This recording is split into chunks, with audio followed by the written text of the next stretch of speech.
Welcome to Startup Grind. It's our first Startup Grind face-to-face since February 2020. And it feels really good to have people in front of us instead of a Zoom camera. We have been doing Zoom meetups. We've had as many as 250 to 300 people in our Zoom meetups. So that's been really nice. A&M is broadcasting for us, so we pick up a lot of students and faculty and non-students. So we have been able to keep it going, but it's so much nicer to have people in person. We've got a mix of people here today, and I'm really glad to see faculty, students, business owners, investors, and I won't call everybody out by name, but be sure you do some networking after this. This is a great opportunity to meet some really cool people. Startup Grind is always free. It's one of 650 chapters. We've been in existence since 2014. We were started by a freshman dorm incubator that I used to run at Startup Aggieland. I'm a co-founder of Startup Aggieland on the student side. I was a non-traditional student at the time. And Dean Jorge Venegas was a faculty founder, co-founder of Startup Aggieland. I'm no longer with Texas A&M now. I'm also helping Spencer Clements with launching the Lake Walk Innovation Center. But I've been active with the A&M system, with the Geneva Foundation's 4D Bio Incubator, and also helped Startup Hokies launch and Startup MD, which is in the University of Maryland. So that's what I've been doing since I left Startup Aggieland. I also was sent by some A&M donors around the world to visit 136 accelerators, incubators, venture labs, co-working spaces, and dorm incubators to get the best practices and bring them back here. So hopefully we will be able to implement that on a wide scale, county-wide basis, and bring Bryan College Station and the region into play as all the investment capital is starting to move here. A couple weeks ago, we did Draper Investor Day here, and we had Tim Draper, VC's Mark Bowles, Chris Valletta, a bunch of people from different funds like Mercury Fund and S3 Ventures. So the capital is starting to come, and that will help lift up some of these startups that have struggled to get out to Silicon Valley or struggled to get to capital in front of capital in Austin or Boston or New York or wherever. We're bringing the capital here, not just us, but everybody. RELA, Army Futures Command, Bush Combat Development Center, the different colleges that are very active in the innovation spaces. It's a team effort, and so I'm really glad that we're able to help contribute here at Lake Walk Innovation Center. And I'm with the W Institute, which is within the Lake Walk Innovation Center, and there's other incubators that are joining us. So keep up with what we're doing. Spencer's got a tab on his website that he's developing. And at this time, I would like to introduce the speaker who's going to be with us, and this is his second time, William Whurley. Okay. In like a week. Yeah, and so we didn't get to really spend enough quality time with Whurley. And I've known Whurley through Bob Metcalf, who was a big sponsor and supporter of Startup Aggieland, and it was Bob that helped us to get connected with Ray Rothrock, Rod Canyon, and a lot of the big players in the innovation space, Silicon Valley and Texas as well. Bob was involved? Oh, yeah. I didn't know that. Yeah, Bob Metcalf Gotta go. from day one. So Bob he's Metcalf's Law for all you techies, and Bob also was with MIT. He was in the Internet Hall of Fame, and he invented Ethernet. So Bob's a super cool dude. Yeah, he's legit. He also was CEO of 3Com. So enough about Bob. We'll bring him in here. And Polaris Ventures. Yeah, and Polaris And Ventures. Xerox Park. Yeah. And InfoWorld, if you read that back in the day. Whurley is doing some really cool stuff. He is CEO of Strangeworks, which has two Aggies on the team, an Aggie physicist and another Aggie. He also exited Honest Dollar, and he exited Chaotic Moon Studios, one to Accenture and one to Goldman Sachs. Whurley is an Eisenhower Fellow, and he is also an investor in Unchained Capital for you Bitcoin and crypto enthusiasts. Did I hit it all? Did I miss anything? We'll figure it out. All right, okay. And so I'm sure we'll get there. I didn't even try to say He has that. a list of questions. Okay, good deal. Well, Spencer Clements is one of the owners of this building, along with David Seeger, sitting back there around row 5. Justin Schultz is back there. And Justin Schultz on the back row hiding. Not hiding, he's just like front and center. So the three of them are part of William Cole, and they are a partner in Traditions Acquisition Partnership with the City of Bryan. And I don't think that we've got any City of Bryan folks here, but you can thank. Unless they're undercover. You can thank them for rescuing this community asset and putting it to good use to help create jobs in the Brazos Valley. So enough of me. Thank you very much. I appreciate you all being here. Sure. All right. Thank you. So yeah, we appreciate you guys coming. I appreciate you being here. No problem. It is is Whurley. Am I saying this correctly? Whurley, William. Whurley, I know that's gonna give you a Whurley. question And so, somewhere. yeah, so you and I actually share the same first name, and neither one of us use it. That's right. Right? So how did you go from William Hurley to Whurley? So that's a horrible story. In 1993, I started, what is really the beginning of my career, answering phones at Apple. And I got promoted pretty quick onto what was the second floor of the building in Austin, which is where all the Unix guys were. And Sebastian Hassinger and Mike Irwin, who's my current founder in Ecliptic Capital, he's the other GP. Sebastian came up with it, and it was derogatory.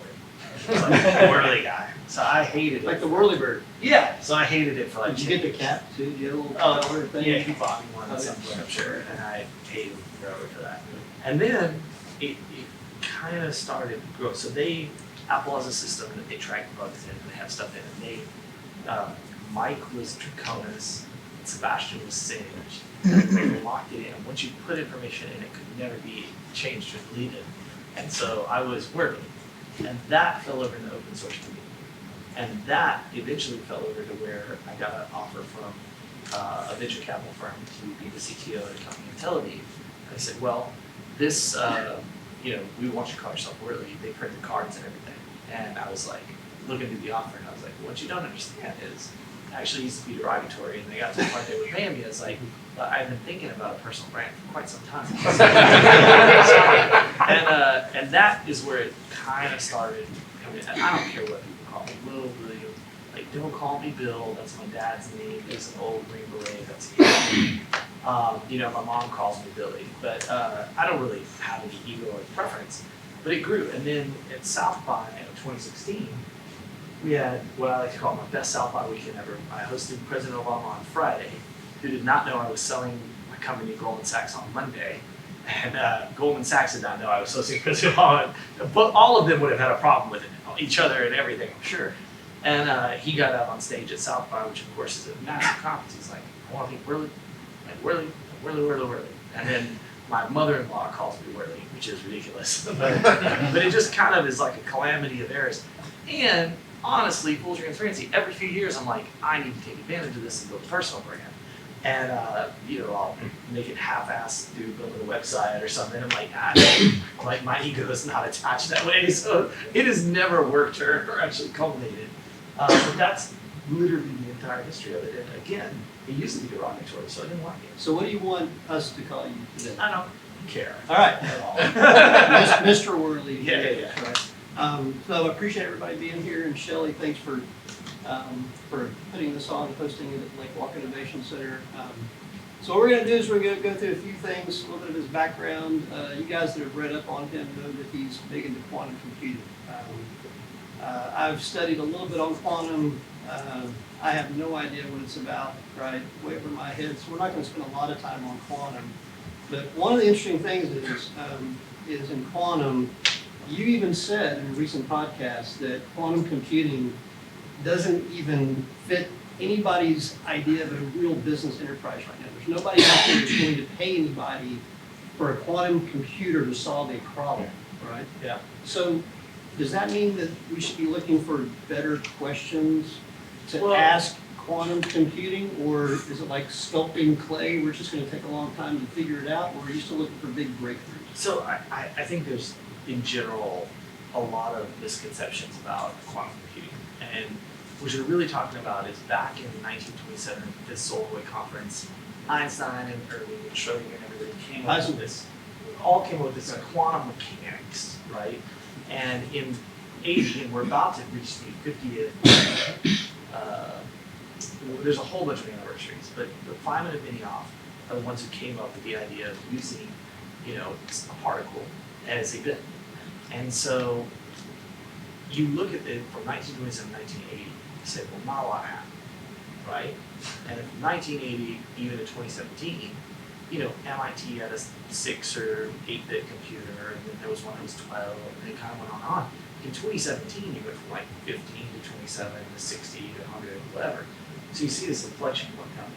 So the problem is not that it's a technology looking for a set of problems. The problem is that it's widely misconceived, right? If you read popular press, it's going to cure cancer, and we teleport to Mars and all this stuff, and it's just a computational device. Now, physicists everywhere, you guys are shaking your heads a lot, so I don't know if you're a physicist or whatever, but I don't want to offend anybody who's a physicist. But they, traditionally in startups, the people making the startup, the more technically complex it is, the more close to deep tech it is, the more they use that knowledge to try to do their own version of the entrepreneurial BS that everybody does, right? And because it's easier when there's math, because it doesn't look like it's BS, but it still is. And these computers are really only good for one thing, in my opinion. They're good for problems that are computationally complex, in where when you add variables, the evaluation time skyrockets. So it's not that a HPC cluster or any of the computers in AM couldn't solve these problems. It's that it would take them thousands or millions or tens of millions of years, right?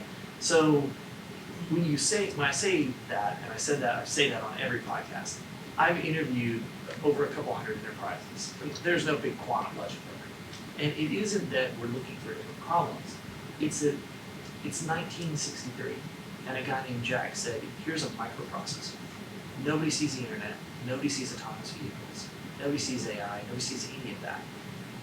And if you build the history of computers, you go all the way back to fine and architecture, this is the first shift away from that. This is my belief this will change computing more in the next 10 years than it has in the last 100. But it's not that we're searching for problems. It might be that we're just in the infancy of this. It's not AMD versus Intel. It's little mechanical gates versus vacuum tubes, right? So it's just how early on we are. So does anybody else remember the first time they encountered the internet? First time they encountered the internet, right? So I was so bright, right, that the first time I encountered the internet, 1995, Before that. 94, I had never had a computer hooked up to the World Wide Web and went on a No web page. Comcast, no AOL. So like No free 1994, CD anybody from a grocery else? store? 94, Come on. 1993, Oh, anyway. you were way late to the game. Yeah, I know, that's what I'm saying. None of these guys on this row had a Well, my CD from the grocery imagination- store that was like, get magic internet, right? If you did, you would be like, what is going on? But my imagination was not there. It was, well, I've got the yellow pages. Why do I need this?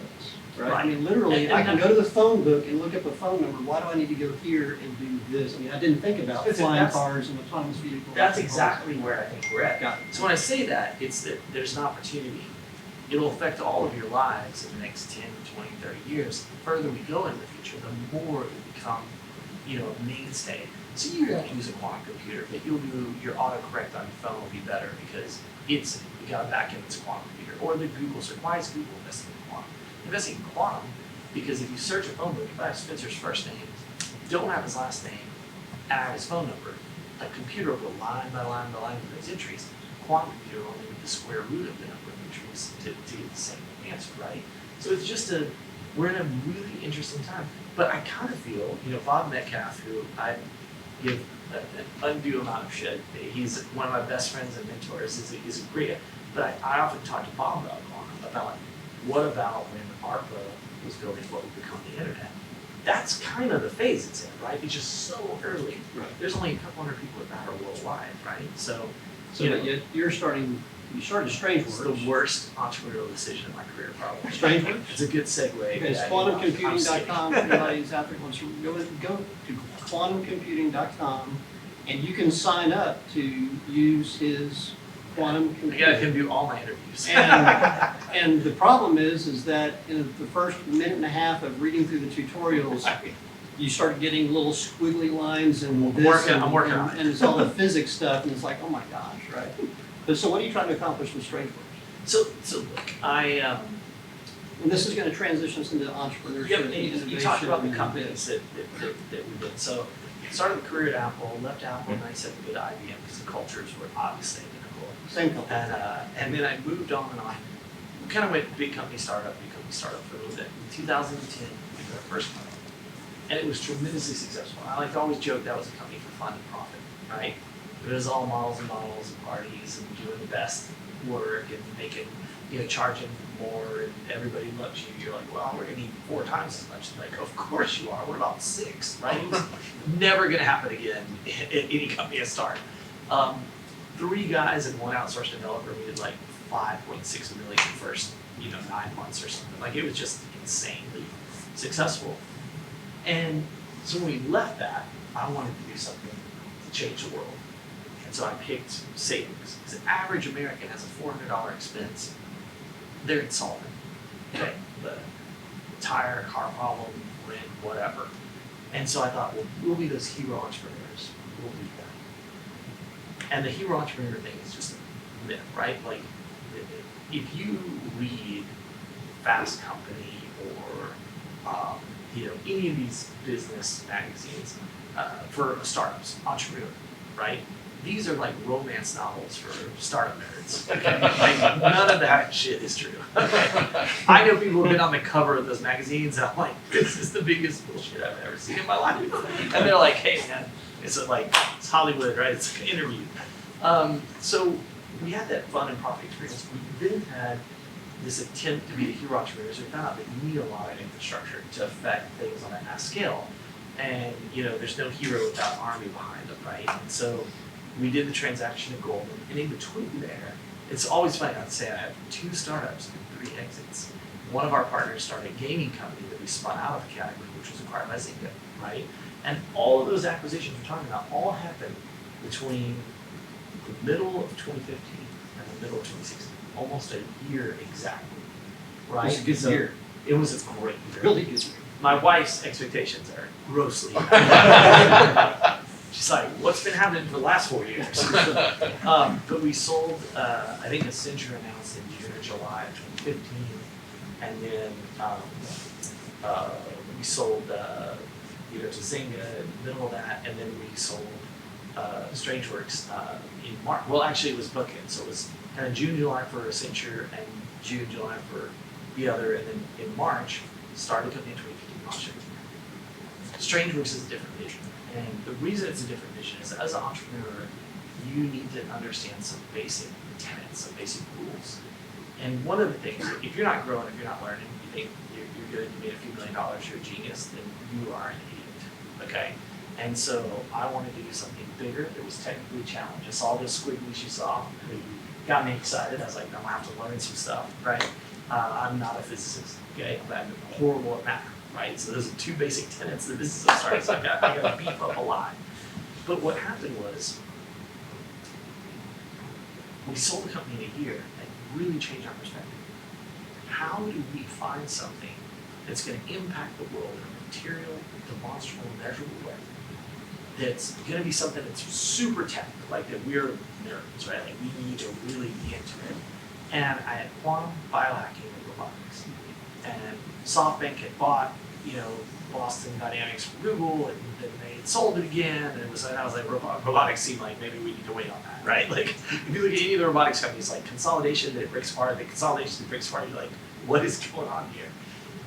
Biohacking was awesome, and I had watched it. My secret to my success is 3 to 5 years out, I always know what my next company is, okay?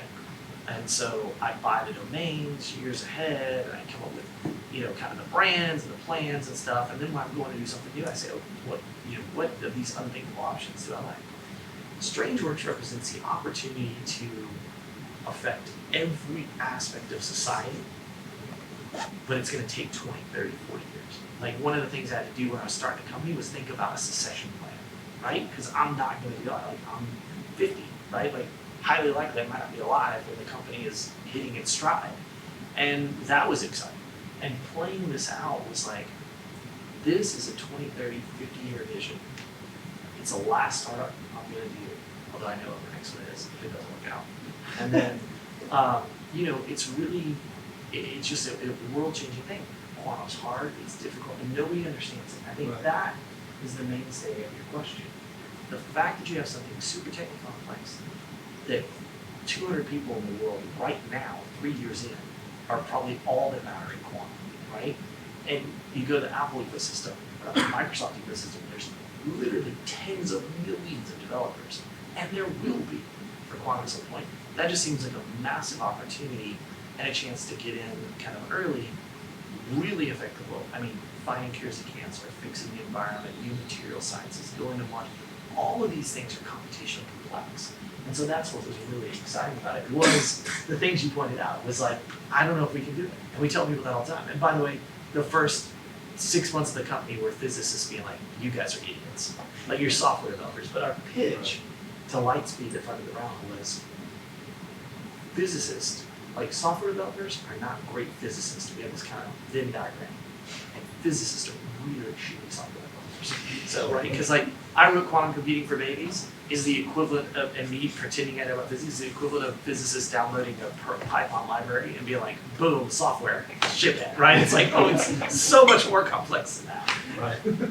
Like double E's, they felt Right. like they had to program computers back in the day, right? Well, so that's- now you don't So that's the have thing. to anymore. Well, But that's- so down the road, that's what you're saying about quantum. You just tied in, I don't know if you saw that in one of the videos you watched, but that's my favorite thing to say. That is literally my point, is in the early days of computing, you had to be an electrical engineer to understand the flow of electricity between the gates to program a computer.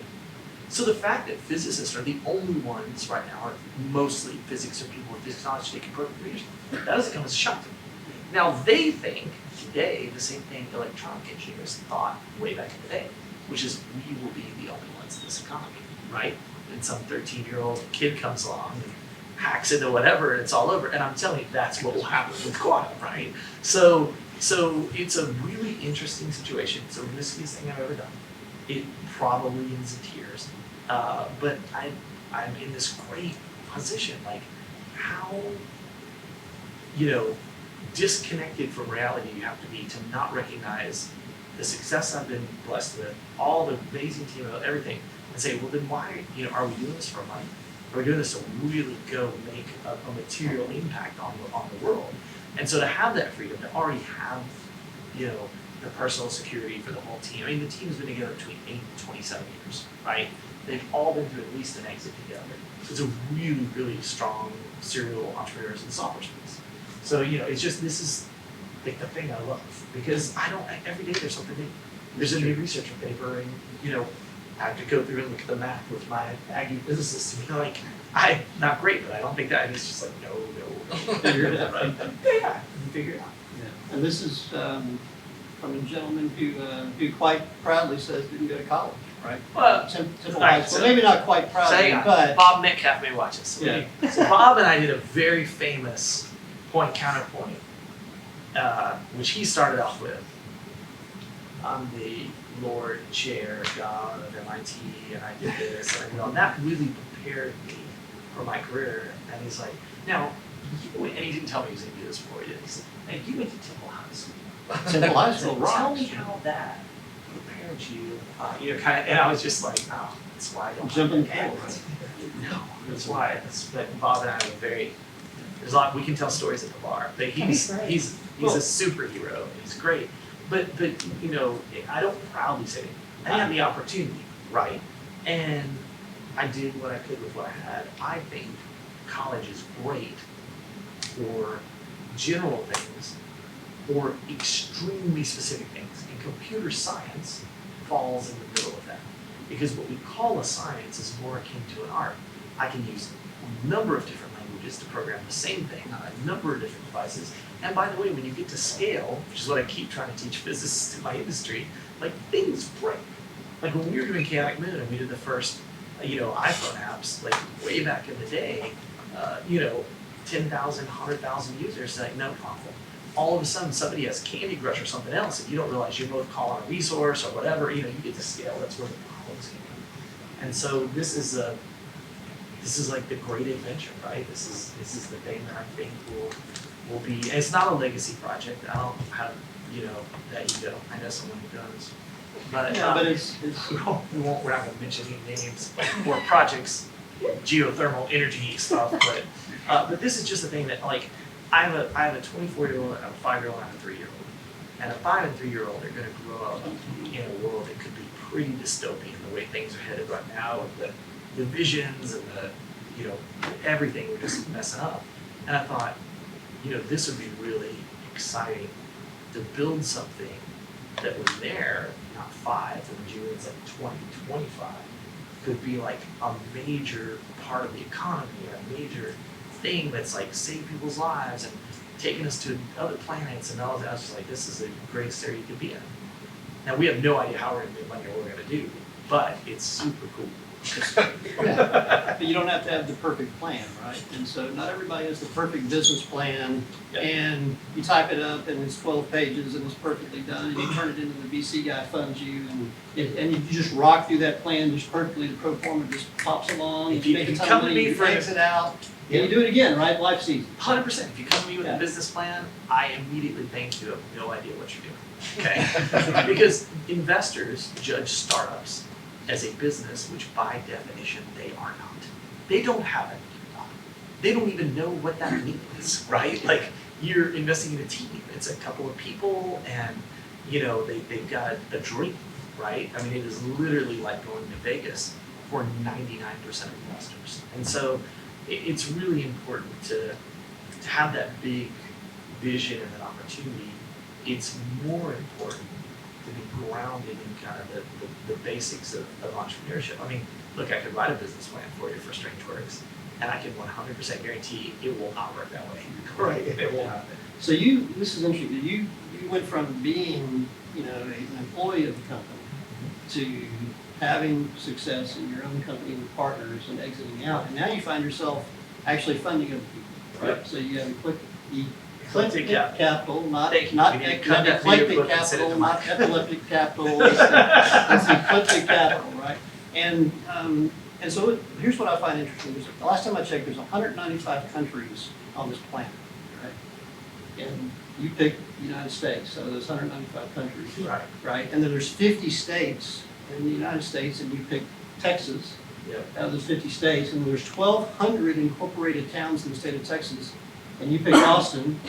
Well, 2 out of 3 is not bad, I guess. So, Right. why Austin? Why did you pick Austin? Because you could do this literally anywhere on the globe. And You're we in are. Austin. Right, and we are. So I'm running, so I help start and get started, and I help fundraise and stuff for a bunch of programs right? So I'm teaching entrepreneurship at the Goddard School at Sloan and MIT. I'm doing the CERN Entrepreneurial program that we do every summer. There's a whole bunch of stuff we're doing. Why Austin? Because Austin and now Texas, because over the time we've done this, it's spread, right? There's this kind of entrepreneurial spirit, right? They don't care what you're doing, but there's like a singular focus on this goal. And when I first joined Apple at Austin, we went out and got insanely drunk the first Friday night. And I'm not a big drinker. And I was like, and at 5:36 in the morning, they threw bike shorts and shirts on me to see if they fit. And they went for a ride all the way out to Salt Lake to have barbecue and all the way back. And then they went to like ACL or whatever, and I was like, I should totally live here and do all of this every weekend. And like 2 weeks later, I was like, I cannot do that one more weekend. But it was like this really interesting area. I like Austin though, primarily because it's almost in the middle of what I see as the greatest entrepreneurial ecosystem ever, which is Bryan College Station, and Houston, and San Antonio, and Dallas, Fort Worth, and Austin. And so it's great. And so for me, as I wanted to go into these other areas, Austin was a great location. Another reason was as I was working and doing the startup, being in the middle of the country makes it really easy for me to go to each side. I'm not traveling from New York 6 hours on a flight over to LA or whatever. So there was a geography that made sense. There was an attitude and a culture that made sense. But most importantly, I saw Austin not as always the leader of the entrepreneurial kind of Texas ecosystem, but definitely as a big driver of it and kind of in the middle. And it was a good place to establish roots. And you're concentrating in your markets are primarily the big cities or Texas in general. Yeah. You have other cities on the map on your website to talk about some places. My but favorite investment Texas- right now is from Houston. Yeah. You know, and we loved it. But we think Texas is an underserved market. So we published a paper with the fund that was called The Case for Texas. And it was like, how much wealth is here? How much oil and gas and energy money is here that's going to have to diversify? There's no choice, right? The energy won't go away. It's just going to change. But that change is going to precipitate 100 million different opportunities and things are happening. And so it just makes sense to be in Austin, focusing the fund on Texas, really elevating that, and then we plan on taking that and syndicating that fund out elsewhere. So it's a different structure. Is about, we don't know, it could be a zero or it could be billions, and we're going to make that bet. Most VCs today in California have moved to growth equity.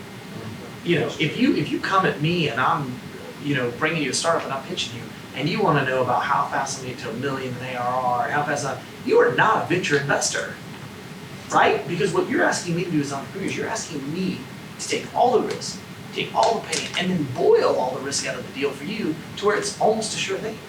And if you're a real entrepreneur, you give me $2 million in ARR, you give me $5 million in ARR, I don't ever need to talk to a funding person again. Ever.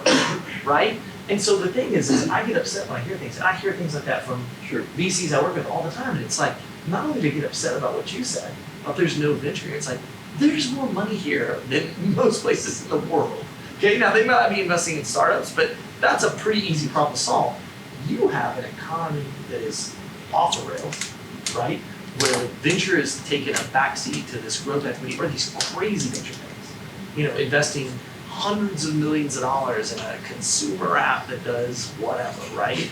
And it's, I do not believe that anyone in the California interest, except for the people who have moved here in the last 2 years, right? So Jim Brary, the A-Round Facebook, moved to Austin. Joe Lonsdale moved to Austin. You know, you've got all these people, and they're just a Jay Rowan, Peter Thiel's Mithril Fund, a Jay Rowan, they moved to Austin like 3 or 4 years ago, right? They were kind of the first one that saw it. So Alan Jackson had a song called "He's Gone Country." Right? Yeah. So you hear that, right? yeah. So you hear that, but then you see the evidence of the people who were early in that scene all live here now. So I mean, I don't know what that says, but it's like if they're the visionary people that are seeing it, they picked up their funds and moved them to Austin. There's only one of two reasons: taxes or opportunity. And I would say both are probably true. Right. Yeah, so I was going to ask you, what do you think's bringing people? I know I'm a 6th generation Texan. It's pretty obvious, I think, what's bringing people to Texas. But what do you think's bringing people to Texas?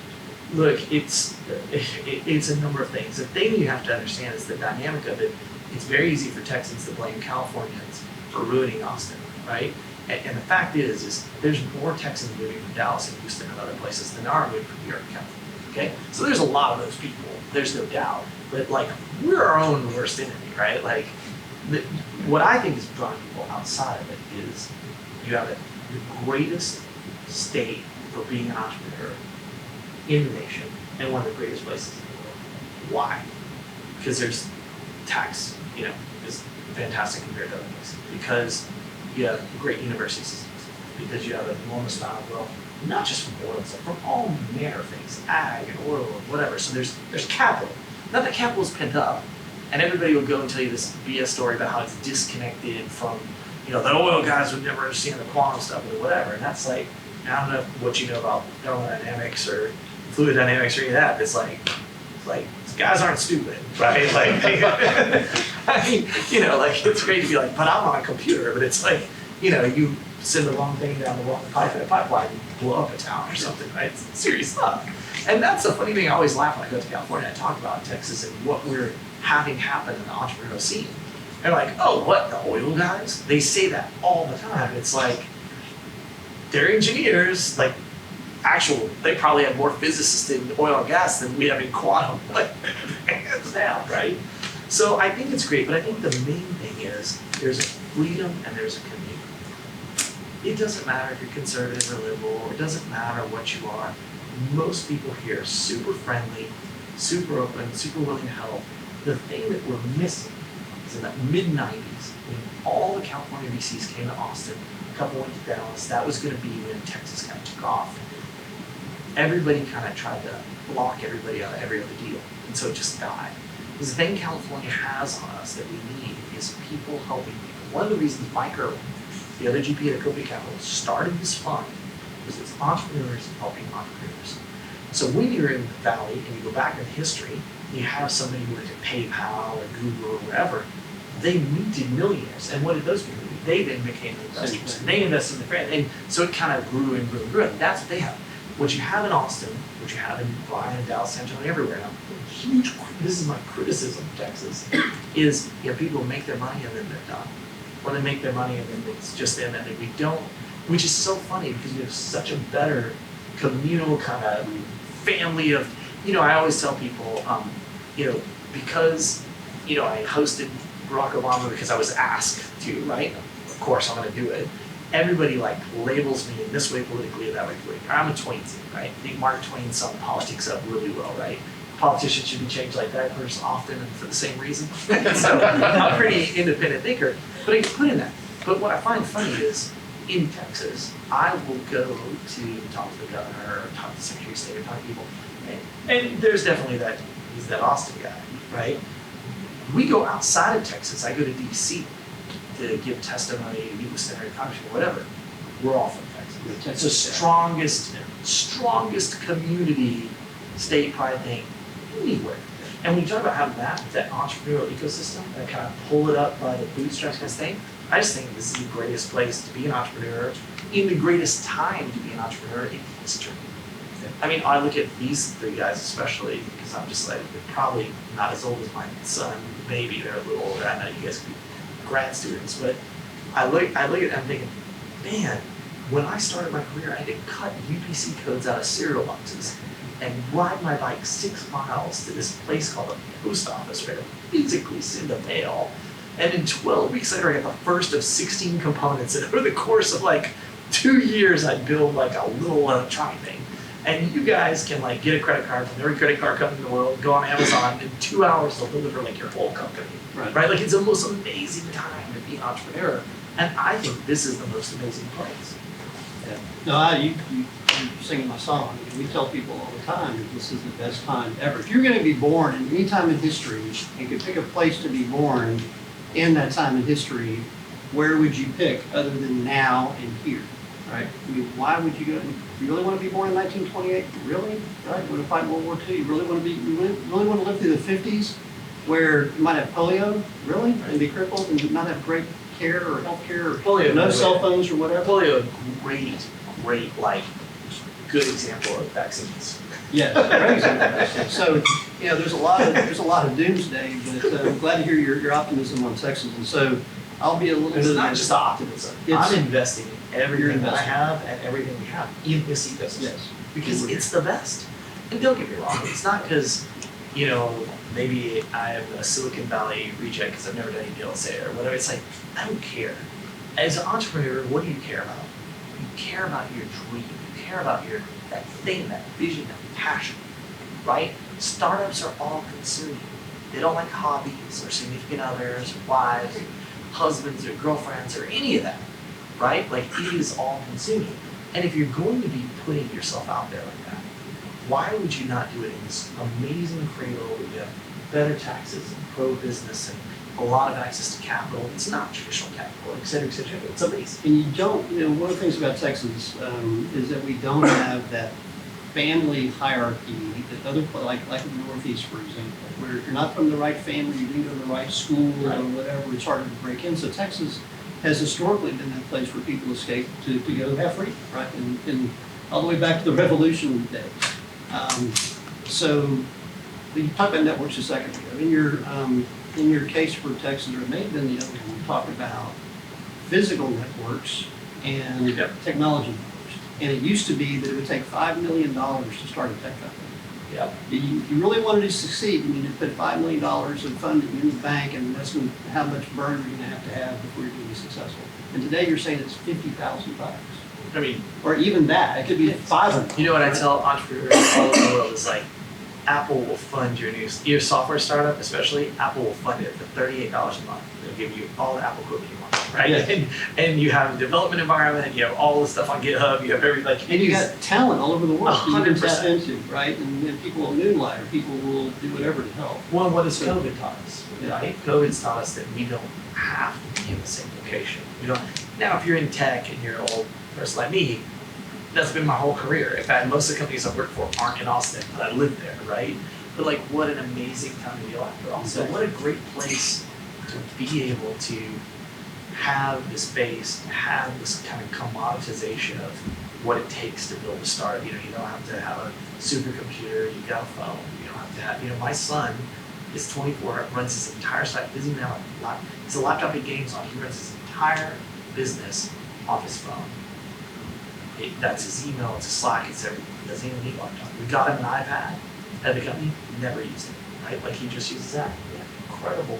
Can you think Now of you when can't- can you were thinking when you starting out, compare and contrast that? I mean, Upstairs you could bedroom, no computer, Right. wife going to work, dog barking, Yeah. fax machine here, telephone there, and get out, right? Totally different 25 years ago. I know we're gonna do some Q&A here, and I don't want to take too much time, but on the entrepreneurship side, what I find fascinating about you is that you have basically invented a career path. And you didn't, when you were in 10th grade and somebody said, hey, here's all the career paths you can take, and you can be a mechanical engineer, you can do this, you can write poetry, you can be a journalist, whatever. Nobody said, hey, you can do this. So where did you get the freedom? Who gave you the freedom where you believed you could do this? So I tell entrepreneurs all over the world, all the time, I have all these different rules, but one of the things I tell them is being an entrepreneur only requires you to give yourself permission. You don't need your parents' backing, you don't need a VC, you don't need anything. You need you and 4 other idiots that think this is a good idea, and that's enough, right? It is so, the bar to enter is The right so for much idiots. lower. Well, no, that's if you want to be successful. You still be an entrepreneur. You can be an entrepreneur and not make any money. There are millions of those, okay? Like, you can totally do that. But the thing is like, for me, I wanted to be a musician. I didn't care. So I played bass, I did tours, opened for stuff, got in a bad car accident, split stem to sternum in 1991, and I had to take a really good long look at everything, right? Well, the accident wasn't my fault, freak accident, it wasn't anything. We weren't like doing drugs or whatever, but I had to say like, whoa, because at the time I didn't know like, would I walk? Would I always punch over, like a bit at a right angle, whatever. And I took the money and I built a digital recording studio because I was still going to keep using it. And that was where I first started learning some entrepreneurial lessons. And I was like, hey, that's pretty good. And then through my career, I've bounced back and forth. In 2009 was where I realized the only thing standing between you and being an entrepreneur and building your company and being successful is you. Like, that's it. You are your own worst enemy because you think you need to have $1 billion valuation. I'll tell you, unicorns, that's just a made up thing. It doesn't even mean anything. Apple, and I didn't see the earnings from last night because I want to watch the whole thing and listen to it. But their last quarter, it's $111 billion in 3 months. And $46 billion of it was profit. So what's a unicorn here? Because $1 billion doesn't sound like a lot at that scale, right? Or the fact that they're about to approach $400 billion in cash. Okay? Like all of a sudden, $1 billion doesn't sound like a whole lot to me. IBM will make $100+ billion this year. Microsoft, like you go through it and you're like, where did we come up with this? And here's where we came up with it. A system that, to me, preys purposely, inadvertently, doesn't matter, on entrepreneurial talent to build up. It's almost like a shell game. I invest in you for this, and then he invests in you for that, and I cash out part, and there's, it's a, you go looking through databases, you go through Crunchbase, you'll see the same people having the same deals, the same kind of little things, and you go, wait a second, this is, and they sell, right? You'll notice that, wait, the person that runs corporate development at Enterprise A and moved to Enterprise B, look at the deals they bought and the deals they bought, and you go, wait a second, well, he also worked at that fund when he was in school, or this thing, or what. It's literally a social network, right? Getting funding, and the reason we don't get enough funding here in Texas is not enough of you in California. I guarantee you in the next 36 months, as thousands, tens of thousands of people flee California and come here, it will change the dynamic, and all of a sudden there'll be a lot more California investment because they'll know something. I cannot tell you the number of times that VC asked me, where are you going to move the company to California? What you said earlier. Yeah. Are you going to come out here? Where are you based? Oh, I'm in Austin. Oh, we never invest there. You know why? They have to get on a plane for work, right? Like everything's in this very tight-knit, very socialized community. They have done a wonderful job. It's not that their success has created our situation, our position of failure. It's that we're not doing enough here. We don't have enough of these. Like I met this guy last week. We were talking. I love this whole place. I'll come down here every week if Shelly gets me to. This is what we need more of. These conversations are what we need more of. It's not about me or an investor or another entrepreneur or whatever. It is literally only about you. And you having objectivity in what you're trying to do. Right? You can go sport that entrepreneurial bullshit everywhere you want, but it's like, no, when you go home. It's not like, I have my wife for that. There's nothing I will ever do that she'll be like, oh my God, that is amazing. She's super supportive, but she's always like, she told me after this company, no more science projects. Right? She's right. She's 100% right. Well, your motivations are great, right? You showed Maslow's hierarchy right on your chart there. And yeah, the Eagles had a song in the long run. Did you do it for love? Did you do it for money? Did you do it for spite? Did you think you had to, honey? Right? Yeah. And so why do you do what you do? And if you can do it because you love it, then that's the ultimate thing, is to, you guys starting up businesses or thinking about, I'm just going to do it just for the money. You got to find something better than that. So- Right? Flow is look, I want to open it up. Anything else you wanted to I share? just want to before we say, go to Q&A? pro career tip for the younger people in the room. When you wake up and you don't want to go to work, you should just quit that job one day. Okay? I get up every morning. I'm like up before my kids. I can't wait to get to work on this stuff. I absolutely freaking love it. And people say, well, when have you left a career? When have you sold a company? Whatever. It's usually the point where that doesn't happen. You know? Because there's three things that you should remember about being an entrepreneur. Number one is that when you look, if it's not working, be honest with yourself. Quit, go do the next thing. Right? There's nothing. Failure is part of the game. Okay? Temporary defeat. Exactly. Number two is that whole part we talked about, you live in the greatest time. And why would you not do it when you're young?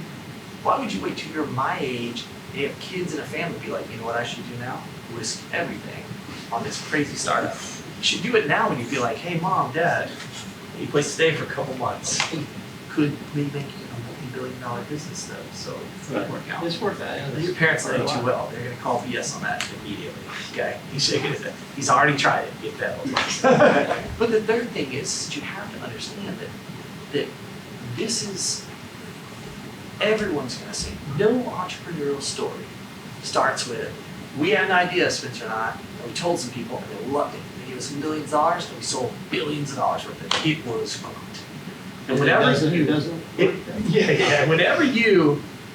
whenever you come to me as an entrepreneur and I go, how's it going? And I hear the same thing from every entrepreneur.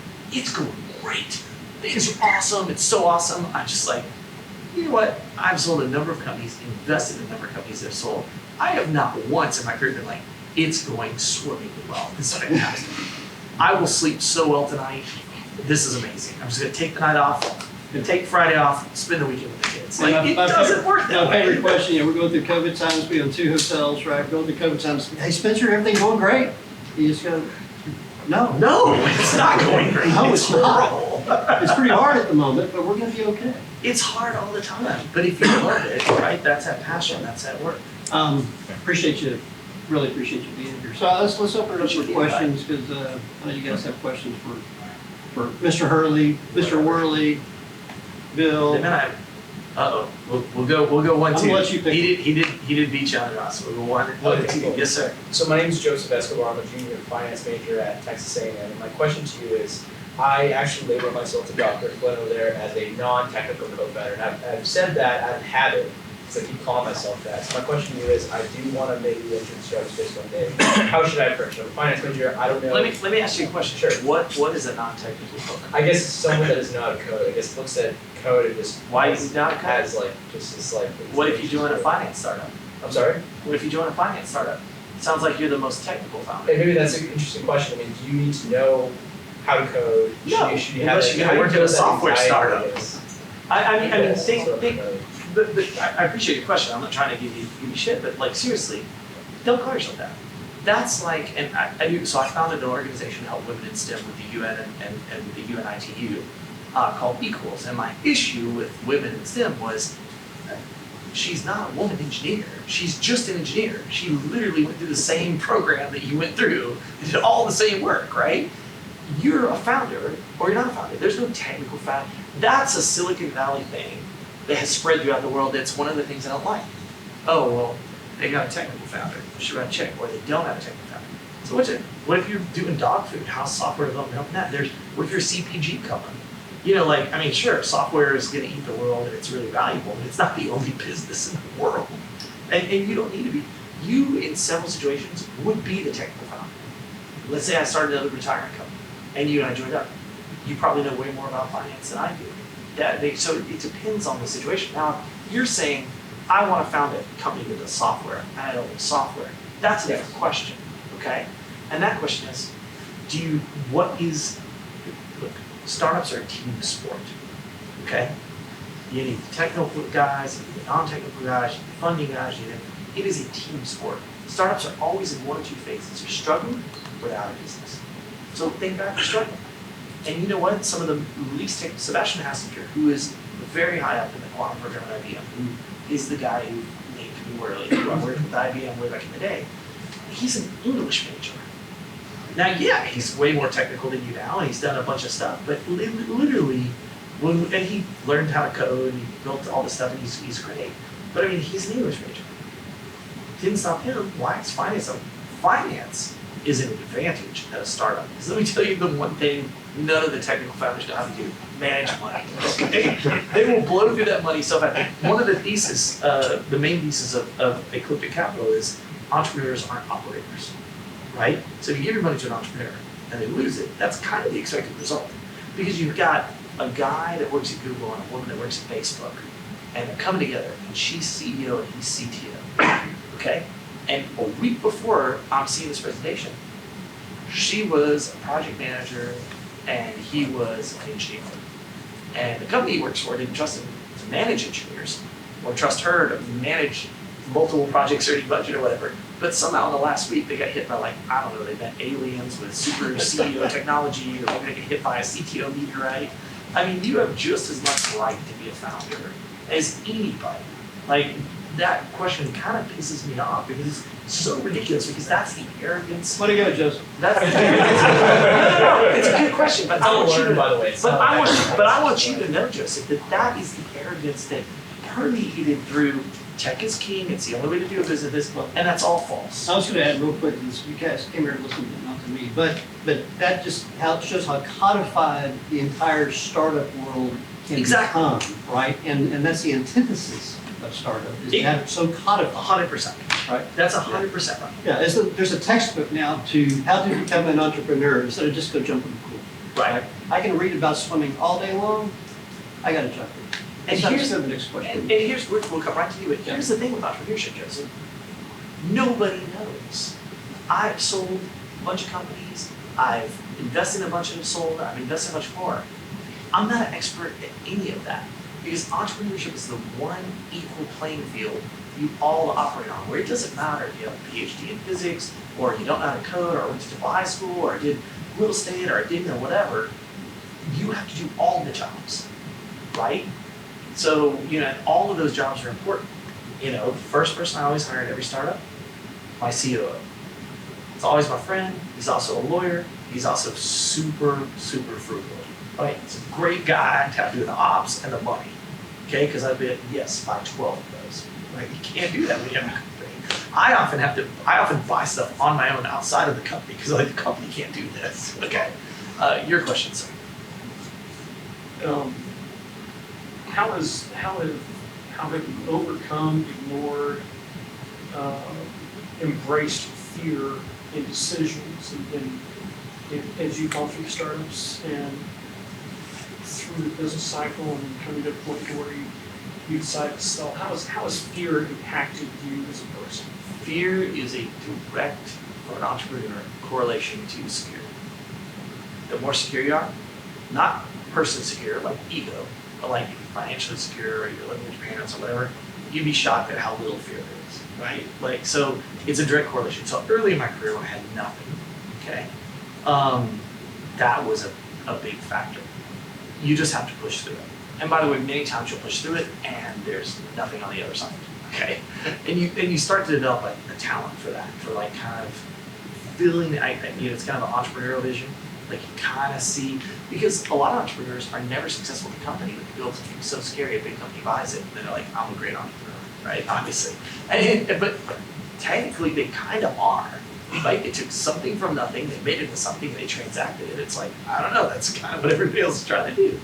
I don't think you can allow fear to come into the picture.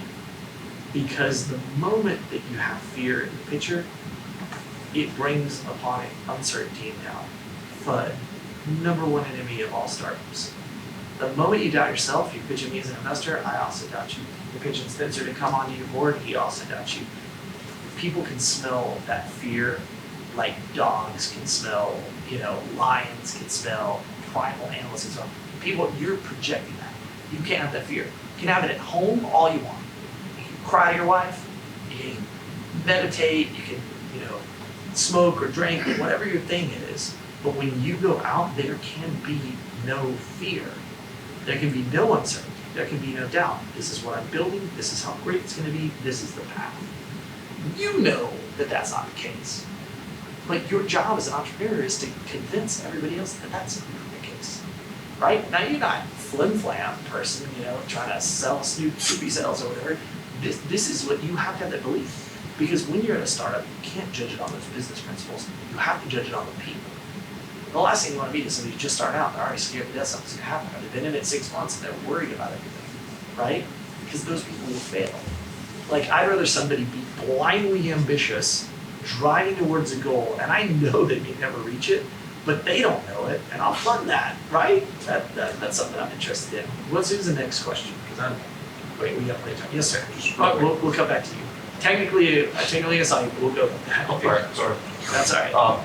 So you're saying that obviously overcoming fear is a huge benefit for a town. Ignoring fear. Ignoring fear, excuse me. Like, I'm scared right now about what my company is doing, but I'm not going to tell anybody about it. Especially you guys. Yeah, exactly. What are the other qualities that you think are really key factors for a team that you invest in as a venture capitalist? Like you said, it's you're investing in people, so you can't base it off of business principles. I can't base it off of personal principles either. Okay. There are certain people who are dyed-in-the-wool entrepreneurs, and you can just feel it, smell it, sense it when you're in their presence. And I've met some of the smart, and people always say, I used to joke around, and I upset a bunch of things. It's like, I know plenty of very smart people, 2, 3 PhDs in one case, came from a super wealthy family, and all of that stuff, who has miserably failed as an entrepreneur, right? Lost tens of millions of dollars.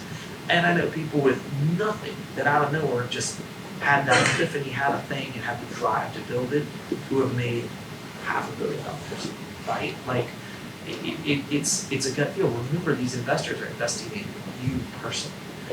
So your question, while very relevant, is the wrong question. The question you should ask is, how do I know myself well enough to know what I have, what I lack, where I'm actually at, and then meet the right entrepreneurs? Because the secret to an investor-entrepreneur relationship is when there's alignment. When the needs of the company and the needs of the investors align, magic happens. When the needs of the employee and the needs of the company align, magic happens. Your job is to go out and find that alignment. So you go and say, oh, well, people say it's a numbers game. It's not a numbers game.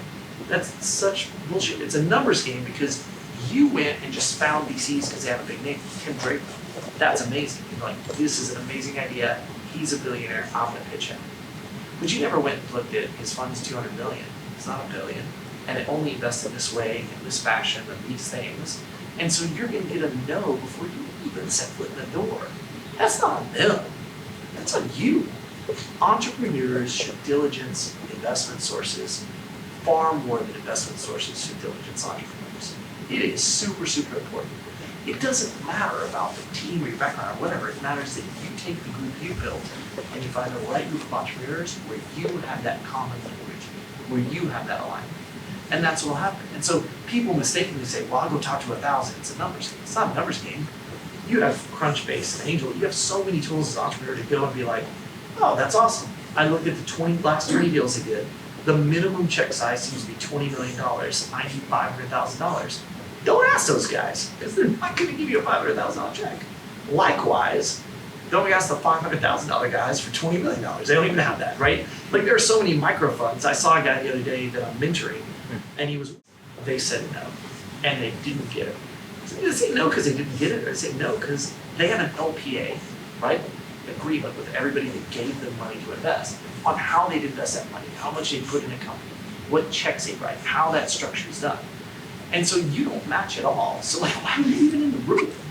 You know, but you take meetings with names because this is again another thing that the Valley has permeated throughout entrepreneurship is the right name makes a successful company. That's not true. Like all of these Silicon Valley billionaires, all these Texas investment billionaires, all these people, they have untold failures, right? They're going to Vegas. They're placing chips. That, you should be a data-driven entrepreneur, right? The slogan I have, the stickers I make, the way we try to run our company is data, not drama. You can't tell me that the investor doesn't want to invest in me. You need to tell me why. What does he invest in? How do they invest? Et cetera, et cetera. You can't tell me people don't like your product. Who doesn't like the product? Did you talk to them? I like to talk to them. What don't they like about the product, right? You have to have data as an entrepreneur, and you have to be objective with that data, right? You have to be like, our product sucks, right? That happens. Sometimes you build stuff in a vacuum and you get out there and you're like, oh, turns out, you know, there's already something or whatever the case may be. Nobody wants that. Yeah, there's a lot of those. I can't tell you how many VCs I've advised where I had a VC in 2018, I won't say who he is, really, actually Tim and I were talking about this, who invested hundreds of millions of dollars into an app that was clearly ignored. And at Chaotic Move, we built hundreds of them. We built Starbucks and Whole Foods and American Idol and X Factor and everything you could imagine. And like, I mean, I know a lot, but I learned a lot about apps. I'm like, there is no way this is gonna work. And also, why do we need $500 million to build a phone app? Because that sounds suspicious as well. Like, oh, it's infrastructure and all this stuff. And by the way, that money's all gone 3 years later. Okay. It's marketing. Oh God, I thought you said the name of the company. I was like, no, on purpose. Spencer, I'm purposely avoiding that. I was close. But the point is you don't, you need to ignore all the things you're being told. You need to not have an advisory board. They are useless. You do need to have mentors. They are amazing.